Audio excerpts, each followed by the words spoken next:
அப்படின்னு பல மொழிகளில் நடித்து மிகப்பெரிய அளவில் பிரபலமானவங்க தான் யார் அப்படின்னா காவ்யா மாதவன்.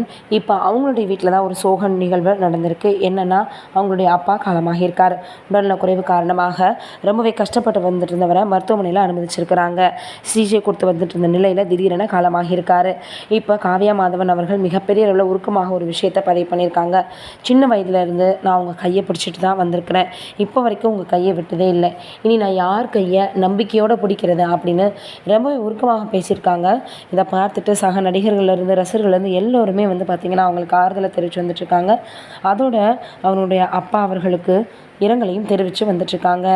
இவங்க மிகப்பெரிய அளவில் பார்த்திங்கன்னா தமிழ் சினிமாவிலையுமே நடிச்சிருக்கிறாங்க. அது ரொம்பவே ரசிகருடைய நல்ல வரவேற்பையும் பெற்று கொடுத்தது. காசி, அதற்கப்புறம் பார்த்திங்கன்னா இன்னும் ஒரு சில திரைப்படங்களில் இவங்க தமிழில் நடிச்சிருக்கிறாங்க. ரொம்பவே என்மன வானிலை அப்படின்னு கொஞ்சம் படங்கள் நடிச்சிருந்தாலும் நல்ல வரவேற்பை பெற்றிருந்தாங்க. இந்த சூழலில் இப்போ அவங்களுடைய அப்பாவுக்கு இப்படி ஒரு சோகமான ஒரு விஷயம் நடந்திருக்கிறது மிகப்பெரிய அளவில் சமூக வலைதளங்களில் வைரலாக பரவி வந்துட்டுருக்கு.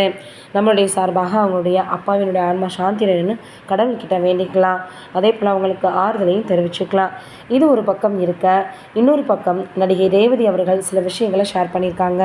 என்னென்னா, அவங்க ஒரு வெப் தொடரை இயக்கியிருக்காங்களா, குட் வைஃப் அப்படின்றது தான். முதல்ல இவங்களுக்கு இதை படமாக பண்ணணும் அப்படின்ற ஆசை இருந்துச்சா. ஆனால் கூட இருக்க நண்பர்கள் எல்லோரும் சேர்ந்து தான் படம் வேணாம், நீங்கள் அதை வெப்சீரிஸாகவே பண்ணிடுங்கன்னு சொன்னாங்களாம்.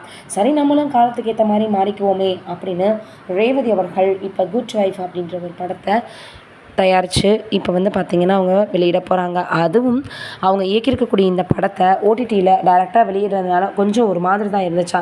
ஏன்னா எந்த படமாக இருந்தாலும் தியேட்டரில் போய் பழகிட்டு பார்த்துட்டு இப்போ திடீர்னு ஓடிடியில் டைரக்ட் ரிலீஸ் அப்படின்றதுமே கொஞ்சம் கஷ்டமாக இருந்துச்சு. ஆனால் ட்ரெண்டிங்காக நம்மளும் மாறணும் அப்படின்றதுக்காக நான் இப்போ அதை ஓடிடியில் ரிலீஸ் பண்ண போகிறேன் அப்படின்னு சொல்லியிருக்காங்களா.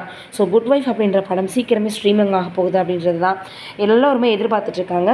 என்ன சொல்லியிருக்காங்க ரேவதி அவர்கள் அப்படின்னா, இந்த படம் உங்களுக்கு எல்லாருக்கும் ரொம்பவே பிடிக்கும். அடுத்தடுத்து என்ன நடக்க போகுது அப்படின்ற எதிர்பார்ப்பையும் ட்விஸ்ட்டையும் உங்களுக்கு ஏற்படுத்தும். சாதாரணமான கதையாக இருந்தால் கூட இதில் நிறைய பார்த்திங்கன்னா உங்களுக்கு அடுத்தடுத்து என்ன நடக்க போகுதுன்ற கேள்வியை உருவாக்கும் அப்படின்னு சொல்லியிருக்காங்க. அப்படி என்ன படமாக இருக்கும் அப்படின்னு ரசிகர்களுடைய ரேவதி சொன்னதுக்கு அப்புறமாக எதிர்பார்ப்பு அதிகமாக இருக்குது. அந்த வெப் தொடரை நம்மளும் வெயிட் பண்ணி பார்ப்போம். நீங்கள் என்ன நினைக்கிறீங்கன்னு மறக்காமல் கமெண்ட்டில் சொல்லுங்கள்.